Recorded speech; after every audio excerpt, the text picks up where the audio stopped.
Hey everybody, what's going on? Hellmite here, bringing another video from Grab the Lantern today. Today I wanted to talk through the article that Riot created to talk about the items updates that they plan on doing sometime in this mid-season. Now obviously they've basically stopped doing mid-seasons as a whole, but they still take a time about once a year to talk about what they want to do next, and their major focus for after MSI this year is updating the item system. Now generally, Riot are happy with the way that the Mythic Forge update changed things around, and I think I generally agree. The concept of mythic items as like you know you're going to get one of these makes a lot of sense. The fact that they're exclusory means that you can't double up on extremely powerful effects or have access to everything. You do have to make some degree of choices, and generally I like that the update allows you to have a more flexible build path overall. It feels like you generally don't build the same items first in every single game. Usually your first two items are going to be situational based on what's going on. And I like the idea that you can say, hey, I'm going to need to dash this game, so I'm going to get a Gale Force, versus I can't avoid enemy damage, so I'm going to get a Shield Bow, versus I need tank busting, so I can get a Kraken Slayer. There's a good degree of flexibility, and not even necessarily having to get those items first, or not necessarily having to get them second, I think makes a lot of sense, and I'm a big fan of generally how the item system is working. However, Riot do say that there are some issues with the item system, and I think I tend to agree with most of these points. Number one of which is satisfaction, of course. They highlight Morgana and Fiddlesticks with Zhonya's Hourglass, for example.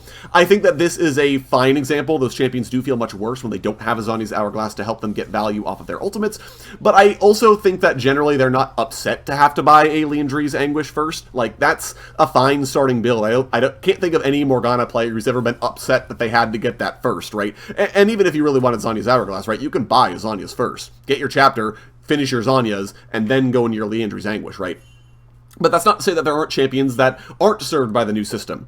Urgot, for example, does not have a good choice for a mythic item. He just straight up does not, you guys. There is no item in the game that Urgot builds and says, yes, I'm extremely happy with this item and everything that it does for me. For the most part on Urgot, you don't even buy a mythic until the game forces you. You're looking at your 6th item and saying, alright, I guess I better fit a mythic in here somewhere. Ezreal, as an example, I think isn't necessarily super well served by the system either. Kled, I think, has a lot of choices that are okay, but no choice that he says, yes, I want that one in particular. And as a result, the system isn't necessarily serving every champion equally, which I'm generally not a big fan of. Riot also talk about mythic items being highly complex and pattern forming. I don't necessarily think this is a problem, but I do think that they generally overshot on the power budget that some mythic items should have. Stridebreaker, when it had a dash, was not going to be a balanceable item, period. I think Prowler's Claw also is an item that has overshot in terms of removing counterplay for certain characters, and they do talk about removing the dash off of this, you guys. Duskblade is another item that can be exceptionally difficult and frustrating to deal with, and it's because Riot really wanted your mythic item to be an extremely powerful and interesting item, and I think that they overshot in some regard. And so as a result, they are going to be making some tweaks to the system that I generally think are going to be in a good direction, though I do have some concerns. There are 3 main things that Riot are going to be doing in the mid-season. The first thing that they're going to be doing is changing around 80 carry itemization, because this is the mythic system that is a little difficult for them to bounce around. Generally, 80 carries are going Gale Force, Immortal Shield Bow, and Kraken Slayer first, and then Infinity Edge, Navori Quickblades, or Ginsu's Rageblade second. There's basically no bones about it. If you're a marksman, like, that's exactly your build path in every single game, and that's not necessarily very interesting. So one thing that Riot are going to be doing is changing mythic items to be high power, high satisfaction capstone effects that define builds, rather than being a set of situational responses to the game that you're currently playing. To sort of explain in common English, this means that a mythic item is going to be the item that defines your build versus saying, do I need a shield or a dash or maximum DPS? Instead, you're going to be saying, what do I want my build to be about? To it, Infinity Edge is going to be a mythic item, and I think that makes a lot of sense as one. Infinity Edge says, all your crits do extra damage, and that really reinforces it as the sort of meat grinder type 80 carry build where you go 100% critical strike chance, all your crits do bonus damage, and you just chew through everything in your path. That makes a lot of sense. Versus Navori Quickblades, which says that your build path is now about ability haste on auto-attacking, right? Getting really low cooldowns, constantly casting and weaving your spells and abilities together. Certain characters do this very well, and Quickblades is a very good option as a capstone build for those characters, as opposed to, let's say, Sunder or an Ezreal, which feels okay, but isn't necessarily what he wants to be doing. Riot are also going to be making Ginsu's Rageblade another new marksman mythic. Again, I think this makes a lot of sense. I was kind of a fan of Rageblade saying, hey, you just built a lot of critical strike chance, now turn that all into on-hit damage, but I think it makes more sense to say this is the first item you can buy, and then any crit you get from here on out because you happen to want the extra damage is like, you know, we just immediately convert that into bonus on-hit damage instead of having to build a lot of crit first with a Kraken Slayer on Kog'Maw, for example, and then immediately get rid of that to turn it into on-hit damage, which just let Kog'Maw feel kind of bad on first item, as opposed to now he can get something he actually cares about first, and then develop the rest of his build from there, which I do think is a good idea. Gale Force is sticking around as a mythic item, but I generally think that that does help define a build path by saying you're about mobility and flexibility and feeling very fluid in fights, as opposed to just like building the Gale Force and then kind of proceeding with your build path from there. It does feel like it can be distinguished enough, and I would love to see these kinds of changes across the rest of the mythic item system, to be able to say like, hey, Gore Drinker is going to be entirely around a super high risk, high reward playstyle where you're playing like a drain tank or someone who wants to be at low health but then wants to be able to heal themselves back to full. Like, Gore Drinker should be the capstone for that build, as opposed to a catch-all, yeah, if you're a bruiser, just build this item.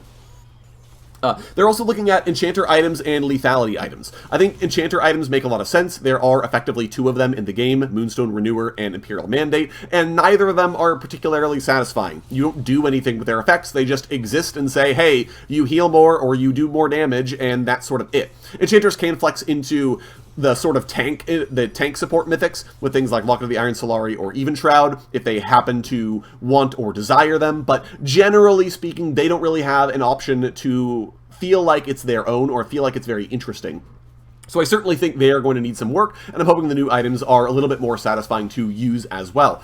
Riot also talked a little bit about Assassin Mythics. Prowler's Claw I already touched on. The dash is going to be getting removed, which I think is absolutely what needed to happen. Prowler's Claw was breaking counterplay left, right, and center, as well as reworking Duskblade of Drakthar, which is a very frustrating item in a lot of circumstances. I liked the idea of the sort of multi-kill fantasy of Duskblade, disappearing into the shadows every time you get a kill to help you reset or reposition to find someone else to then kill, to get it stealth, to then reset or reposition. Right, there are some fun things I think Duskblade did, but it is frustrating in a lot of different regards, especially on champions that have effects that remove them from the battlefield, Master Yi, for example, and so it probably is for the best that that is getting reworked as well. Youmuu's Ghostblade is also going to be becoming a mythic item with upgraded outputs, and I think this makes a lot of sense to help sort of assassins help set up plays, right? Especially if your name is Rengar, for example, and really the only thing you can do is run at people to try and murder them. Having an item that gives you much better outputs in that regard makes a lot of sense to help you do what you want to do, as opposed to saying, if you can get in, you have advantages, but otherwise you don't really have anything else. And so generally, I'm interested to see where these mythic changes are going to go. My one concern is, again, with Marksman, in saying you have a very powerful item that you're going to buy first.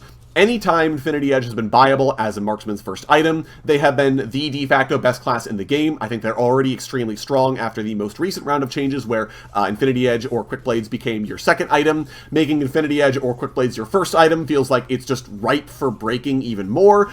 But I'm hoping Riot do a good enough job with the system to say, Marksman, you are still a late-game-oriented class that is item-dependent, because that is the class you are opting into playing. I really hope that that's what they do with these changes. I'm also hoping they take some of the obviously good choices, like Divine Sunder, for example, and reworking them to make them a little bit less of a, yeah, you're going to buy this in every single game because it's just that good. If you have any degree of Sheen synergy, you just buy Divine Sunder on a fighter because it's literally that good for you. Like, there's no contest otherwise. So I'd love to see them help differentiate Sunder a little bit more, or maybe even change Trinity Force to being a little bit more enticing for fighters and getting rid of Sunder entirely. I don't know why it exists, but I generally think this is a much better approach by Riot to say how they think about mythics versus saying it's just a flexible grab bag of tools, but instead to say this is a capstone for your build. I think makes a lot more sense.